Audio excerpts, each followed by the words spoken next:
मलकापूर विधानसभा मतदारसंघातून भारतीय जनता पक्षाचे चैनसुख संचेती विजयी झाले असून त्यांना 1,09,921 इतकी मते मिळाली आहे। तर काँग्रेस पक्षाचे पराभूत उमेदवार राजेश एकाडे यांना 83,524 इतकी मते मिळाली आहे।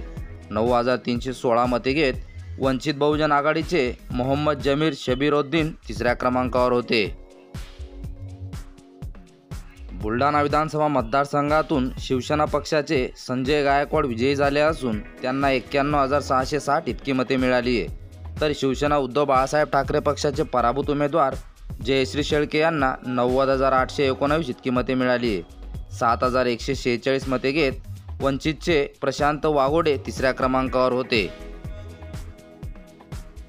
चिखली विधानसभा मतदारसंघातून भारतीय जनता पक्षाच्या श्वेता महाले विजयी झाल्या असून त्यांना 1,09,212 इतकी मते मिळाली आहे।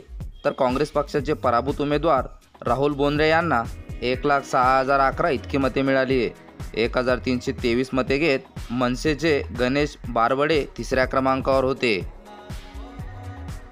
सिंदखेड राजा विधानसभा मतदारसंघातून राष्ट्रवादी पक्षाचे मनोज कायंदे विजयी झाले असून त्यांना 73,413 इतकी मते मिळाली आहे।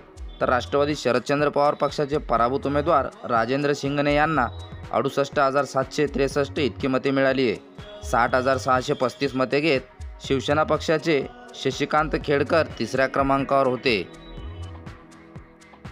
मेहकर विधानसभा मतदारसंघातून शिवसेना उद्धव बाळासाहेब ठाकरे पक्षाचे सिद्धार्थ खरात विजयी झाले असून त्यांना 1,04,242 इतकी मते मिळाली आहे। तर शिवसेना पक्षाचे पराभूत उमेदवार संजय रायमुलकर यांना 99,423 इतकी मते मिळाली आहे। 2,054 मते घेत वंचितच्या ऋतुजा चव्हाण तिसऱ्या क्रमांकावर होत्या। खामगाव विधानसभा मतदारसंघातून भारतीय जनता पक्षाचे आकाश फुंडकर विजयी झाले असून त्यांना 1,10,599 इतकी मते मिळाली आहे। तर काँग्रेस पक्षाचे पराभूत उमेदवार दिलीप कुमार सनंदा यांना 85,122 इतकी मते मिळाली आहे। 26,482 मते घेत वंचितचे देवराव हिरवाळे तिसऱ्या क्रमांकावर होते। जळगाव जामोद विधानसभा मतदारसंघातून भारतीय जनता पक्षाचे संजय कुटे विजयी झाले असून त्यांना 1,07,318 इतकी मते मिळाली आहे। तर काँग्रेस पक्षाचे पराभूत उमेदवार स्वाती वाकेकर यांना 88,547 इतकी मते मिळाली आहे। 17,648 मते घेत वंचितचे प्रवीण पाटील तिसऱ्या क्रमांकावर होते।